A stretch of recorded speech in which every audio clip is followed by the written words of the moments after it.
Hi, welcome back to the Orbit Admissions Series. I'm Dan, the Chief Business Development Officer here at Orbit, and I am joined, as always, by Dewey, our Chief Academic Officer.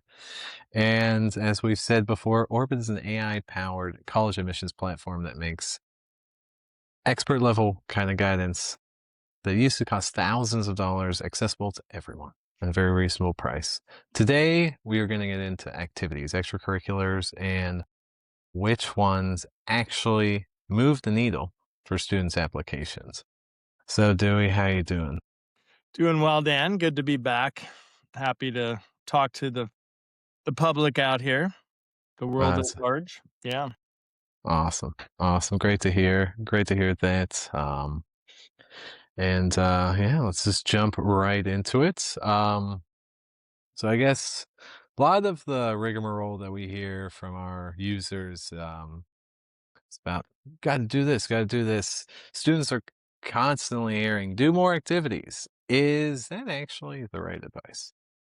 Yeah, this is a constant refrain these days, Dan, is just this idea that if you're not just scheduled out, you're missing something. And there is a shred of truth to that in the sense that colleges do like to see you engaged in meaningful things. But the idea that you have to be fully scheduled out is not really healthy, right? Because you need time as a young person to still be a young person, to have fun with friends, to just do kind of like hanging out, right? Like, not every minute of your life has to be scheduled into something quote unquote meaningful, right? So, and this depends on the person too. Like everybody's different, and what it means to be engaged in your life is different depending on who you are. So yes, you want to be doing meaningful things, but no, it doesn't have to be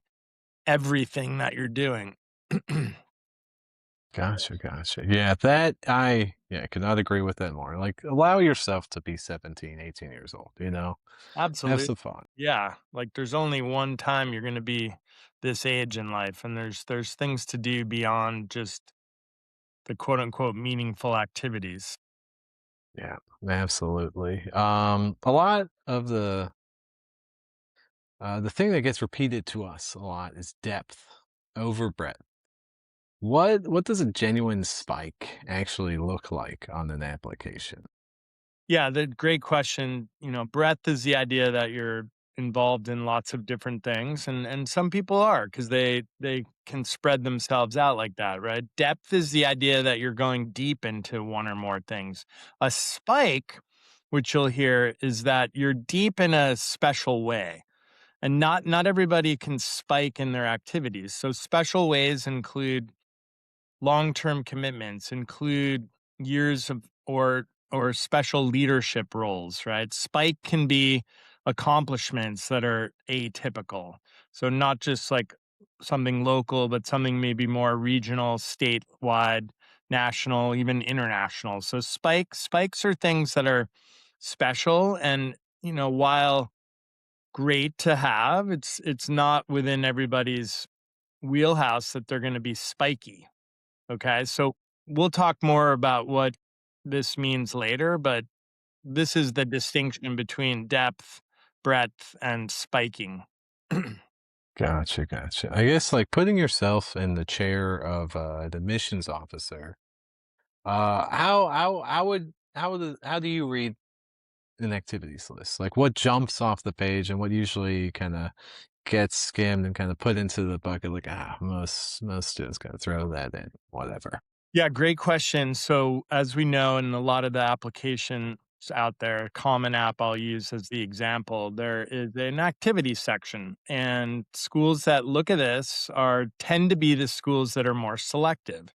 And since these are relatively short things, and we'll talk about things like character count later, I think, but for now, suffice to say that the admissions offices are skimming these, looking for that kind of depth of involvement. So, depth means you have significant commitment through years and or hours and weeks per year. So things that are one-offs or where you don't have lots of time commitment to it are gonna kind of be in a separate bucket than the things that clearly show commitment over time. And, they're gonna look at, like, the roles. Don't make sure that you're talking about roles you've had and not just being generic in how you describe these things. So they're gonna be looking at leadership and what I like to call growth into leadership. Not everybody ninth grade, 10th grade is a leader in a club or a captain of a sports team. Like, these are things that often take time to develop. What I advise my students and what I want everyone listening to know is that these are things that you need to have ambition for. Like, you want to kind of have that growth mindset where you're going to grow into these roles. So you want to have a plan to be more involved. Like, if you're a member of a club, how can you be more involved? I'm not saying you need to work the system or angle to become a leader. It's just you want it to be part of your thought process and in a way that's healthy for you, and in a way that's speaking to these wants that you have.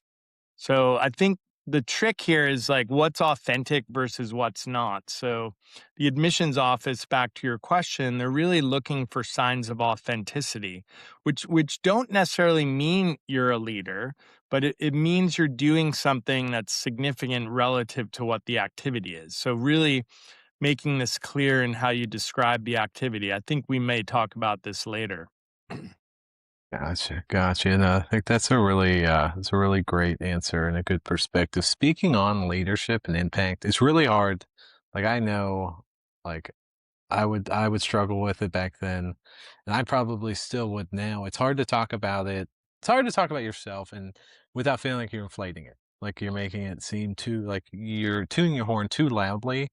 And for most people, it's not a comfortable place to be. So, like, how should a student kind of describe leadership and impact in an honest way without kind of feeling like they're beating their chest and acting like the biggest guy in the room or something? Yeah, that's also a great question, Dan, because there is a tendency for us. Many of us are pretty humble and not wanting to sort of quote unquote brag, right? But to some extent, you need to do that. But very important caveat here, right? Like, a lot of times we think of leadership as being the one, the captain, or the president, or whatever fill in the blank kind of top role is from a hierarchy standpoint. What you may not think about is the colleges really like people that are comfortable being a part of teams and sharing responsibility, being part of a team of leaders and not necessarily the only leader. So if you're a co-captain, don't be afraid of that. Say you're a co-captain. Don't feel like you have to be the one.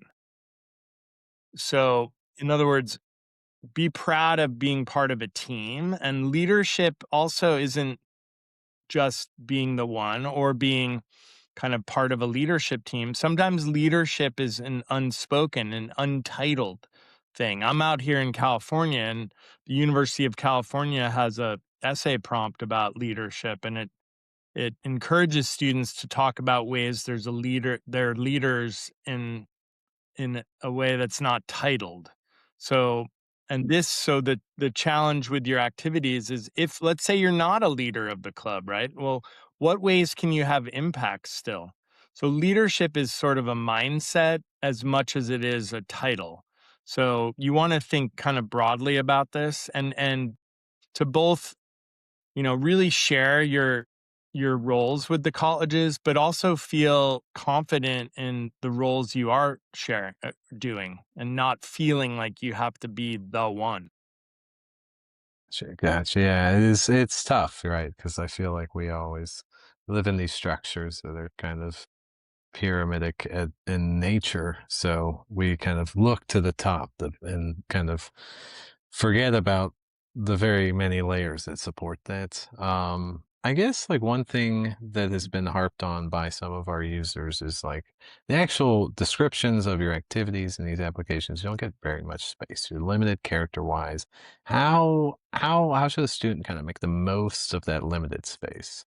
Yeah, again, great question. The Common App right now is 150 characters, which is very, very small amount of characters, including spaces. So, a couple keys: you do not want to write sentences. You want to use phrasing.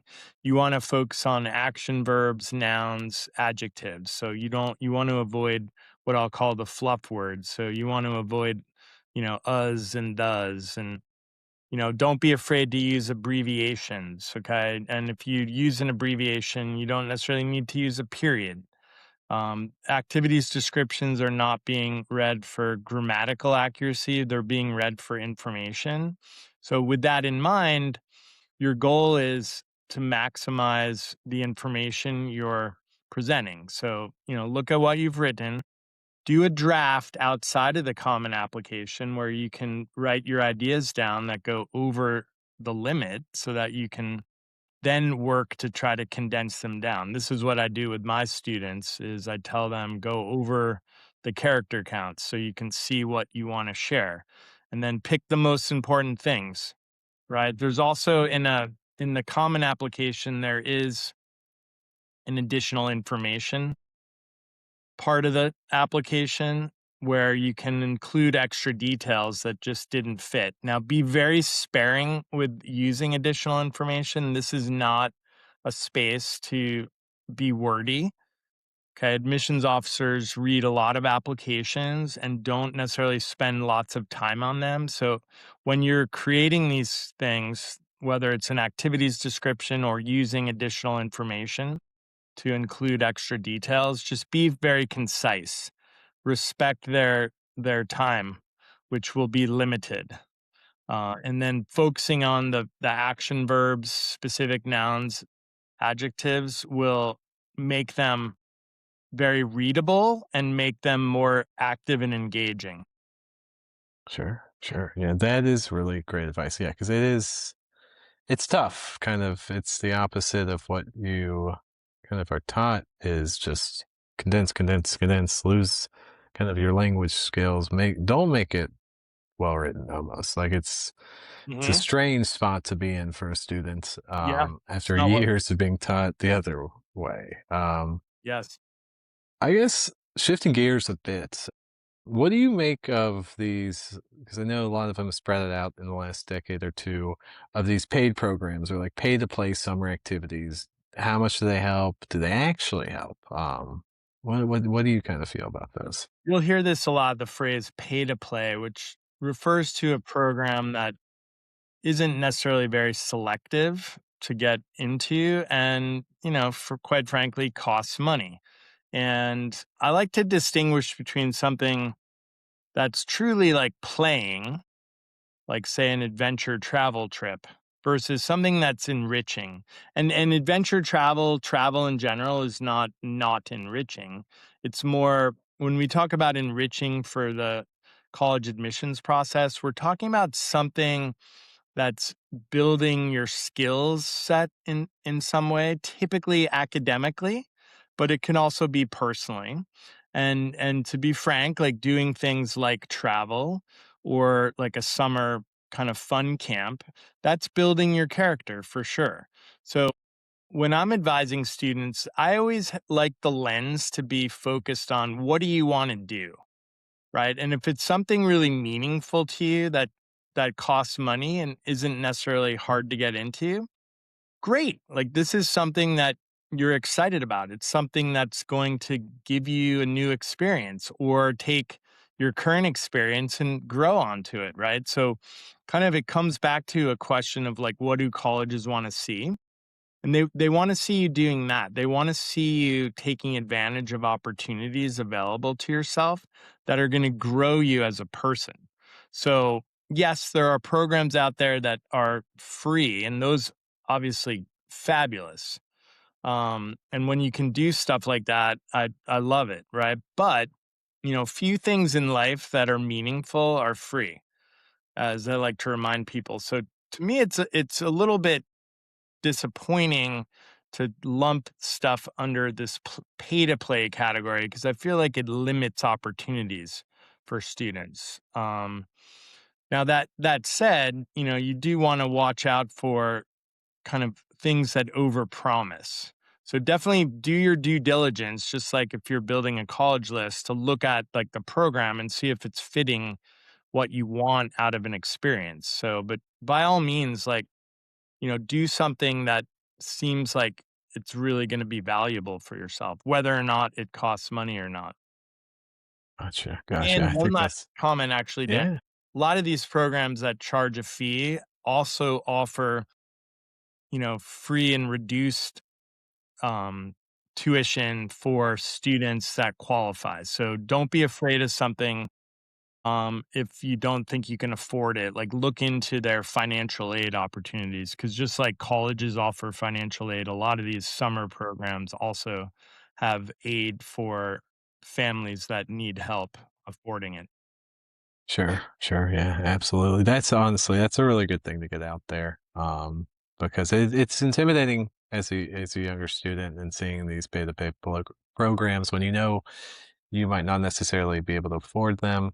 So I guess, like, further on that, like, how like, for a student that kind of may have, a more lived experience at this point in their lives, like, how should a student handle work, maybe family responsibilities, or potentially caregiving that's not a traditional extracurricular, but is certainly a growing experience, a maturing experience? Absolutely. Yeah. Like this, I was really heartened when the Common App several years ago made one of the categories family responsibilities. Like this is a real thing for lots of people. And that is like 110% legitimate use of your time. I mean, there's arguably fewer things more good for a young person to do than help their family in that way. Or, you know, otherwise kind of giving of themselves. So those are things that are absolutely important use of time and but again the key is you got to let the colleges know. So sometimes people feel like that's not worth putting down. I err on the side of put it down, and if they don't think it's meaningful, okay, whatever. But I would recommend and urge you to, if you think if something's taking up time in your life, absolutely add it into the activities list. Even believe it or not, I know this is off topic from family responsibilities, but even if you're like a gamer, right? Like gaming has a lot of like legitimate value to it in terms of building resiliency, building quick thinking skills, hand-eye coordination. Like there's multiple studies out there that kind of tout some of the benefits of gaming. Now, I know there's probably some parents out there that are thinking I'm crazy to say this, but even something like that, that's taking up a lot of your time and is something that's helping you grow a skill set. Like these, believe it or not, are things to list. So back to the question at hand about family responsibilities, 100%, you want to take advantage of this. There's a couple other sections in the Common App where you can discuss these things as well, like in the outside of the activities section. So, just as an applicant, make sure you're really kind of taking advantage of the pieces of the application. Gotcha. Yeah, I think that's really great advice. And, like, kind of speaking more though on the gaming thing, kind of like the activities that aren't necessarily competitive or academic per se. Like, how would a student who is very maybe successful, or like have like achieving a lot for themselves and others in some way, how do they show it matters? Like, how Right. would a student, yeah, how do they reflect that? Yeah. Yeah. I mean, that's so we're using the common application as our example. Like, sometimes these things, for example, students that are sort of doing entrepreneurial type jobs, or let's say you're, a neighborhood handy person helping neighbors with yard work or errands and stuff. Like that's all legitimate things where you're engaged with people, helping them. Like you want to kind of think outside the box of what an activity is. It's not just like you have a formal job where you're getting a paycheck and a W-2 tax form. You know, it's not just school clubs, right? It could be community organizations. Maybe you're part of a local like library group, students like working. Sometimes you're doing stuff with kids and it's not necessarily fully formalized. Like anything that's, not you just hanging out with friends or going to the movies or something. Like, really think critically about like what you're doing with your time, and there's a place for it. The Common App has the option for an other club or activity. Like a lot of this stuff would fit under that other category. So, like with gaming in particular, especially if you're a competitive gamer and have had results nationally, internationally, like if you've attended gaming conventions, like anything like that that's kind of shows evidence of a commitment or achievement is worth mentioning. So it comes back to taking advantage of the space in the application to do this, whether it's in the activities section or in additional information, or possibly in your personal essay. So there's places to get this in. If you're applying to schools that are going to take a letter of recommendation from a teacher, maybe let your teacher know that this is an important thing in your life. So, in other words, really take advantage of the opportunity that the application presents. Yeah, absolutely. I think, yeah, there's so many skills and accomplishments they can be kind of exemplified on applications for students in all different realms that they don't really think they're something to be proud of or flouted on the application because it's not the traditional thing, and they're like, "What? That? Why would schools care?" But there's so many things out there that can be trumpeted. Moving forward, I guess, like for students that are in high school and they maybe are kind of unsure of things and what they're kind of into, so they're maybe starting new on different activities from year to year, maybe rather than going deep. Do colleges view like how do colleges view a student who pivots interests kind of throughout their high school experience, and like how could that be framed for the high school Yeah. student in a positive way? Yeah, great question. Right, because you can look at that through multiple lenses, right? Sometimes we think of it as quitting, right? I like to call it, use the word pivot. That's a great way to look at it. Really, like you want to kind of own your decisions, right? So let's say something is not, like you've lost a passion for it, right? When I look at a student's resume and I see they stopped something, started something else, I'll always ask why. So the colleges will wonder why. So you want to kind of own the message on it. And if the reason is you just lost interest in it and wanted to try something else, awesome. Like always, the best policy with all this stuff, guys, is just being honest and being yourself. Like what the colleges really want to see is your authenticity, right? So if you lost a passion in something, that's fine, right? Like we can't, like, to stay committed to something you're not passionate about anymore is is that's not good. That's not healthy, right? So colleges like to see you growing, and sometimes changing what you're doing is a reflection of growth. So in other words, feel good about it and kind of own it, right? But then also provide the context you want to provide. Like, for example, one of my students stopped playing football. It wasn't because he quit, it's because he got injured, and it gave him a space to reevaluate, and he decided, "You know what? I'm not, this really isn't my thing." And he pivoted to putting that time into more volunteering and more, as he likes to call it, hustling, which is him doing those odd jobs I mentioned, kind of an entrepreneurial mindset. And it's been a great use of his time, right? But yeah, his activities list will show like football ninth and 10th grade and then stopping. And, like that, when you have an obvious thing like injury, great. But let's say not, like, don't be ashamed to say that you had a change of passions, right? But just to finish my statement here, like it is about what are you passionate about? So it kind of always comes down to asking like, what do I want to be doing, and how can I do that to the best of my ability? Because that's what the colleges want to see. They want to see you doing what you want to do. Yeah, absolutely. Find your passion. And it's not easy, right? Like, especially for high schoolers, like it's just figuring that kind of stuff out.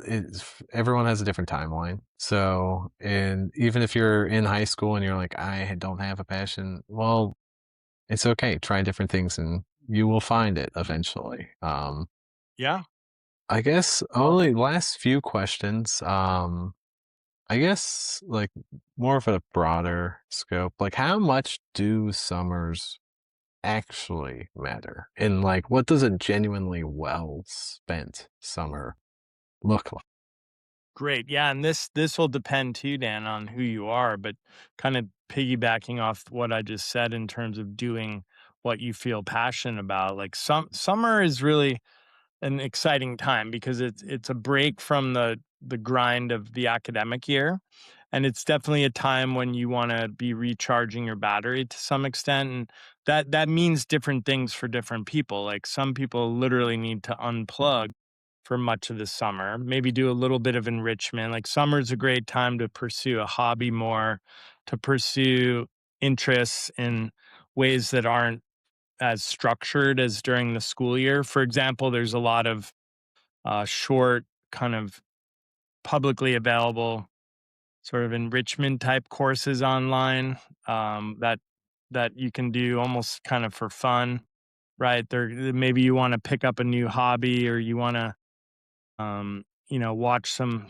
podcasts you've been waiting for time for, but it's also time to have fun with family and friends. Okay. But some people, summer's an opportunity to really go deep onto something that they didn't have time for during the school year. So maybe this is doing a research project. Maybe this is doing like an academically based program, either something shorter term or longer term. Like there's a whole slew of kind of summer enrichment programs out there, everywhere from, several days, week long, to multiple weeks, and even much of the summer. And quite frankly, Dan, it really depends on the student. Like some students have what we can call the bandwidth to kind of stay really busy in the summer. Others need that downtime. So it's kind of listening to your internal kind of clock on this, but then also kind of staying focused on what we've been talking about in our series, which is really defining like what fits you, like what do you need, what do you want, and using summer as an opportunity to explore some of these. Last point about summer is great time to try to visit some colleges, get a sense of the vibe of the school. Even though students aren't there, there's still going to be people there. There'll be students there doing summer stuff. So there's still going to be kind of an ability to kind of check out the resources of a school, talk to people that are working there, studying there. And, um, and if you're a rising senior, summer's a great time to get a head start on your college apps and essays.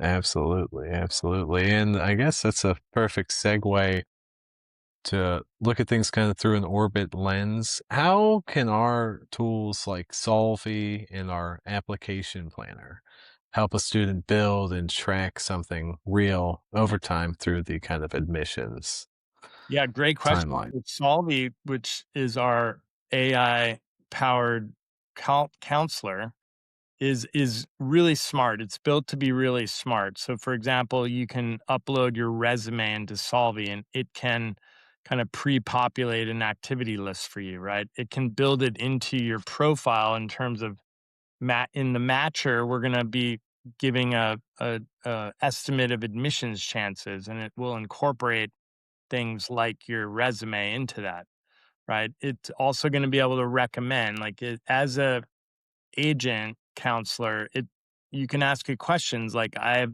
interests in this and this. Can you recommend summer programs for me? So there's going to be a very smart way to interact with Solvi to generate ideas and give you links for programs. Um, and then the application planner, which is once you have a college list being built out, this will help you stay focused on all the components of your application, including the activities list. So the goal with Solvi is to kind of have a one-stop shop for you to map out your admissions plan of action and strategy. And it's a really exciting tool that I've been really excited to be a part of, being the counselor in the room, so to speak, to make sure it's being built right and in a way that's student focused, student centered. Another note is at Orbit here, we're building a lot of partnerships with other adjacent organizations, including folks that are running programs. And we're excited about this, whether it's internships, research programs, or passion projects. Like the idea with Orbit is to kind of be a one stop shop to access all these different resources to help you, and the question isn't like what's going to make my resume look good. The question is, what do I want to do and how can I do that to the fullest extent? So, and Orbit's going to be here with you to help you build out these plans. Couldn't have put it better myself. Absolutely. Beautiful. I couldn't agree more. It starts off with just saying it. People can't let other people know what you want to do unless you communicate, and that's the first step, is saying some of these things out loud. Um, well, all right. Hey, that concludes all the questions. Thank you so much, Dewey. Absolute pleasure. And for all of you watching out there, thank you so much for staying with us, and I hope you have a wonderful day. Peace. Take care.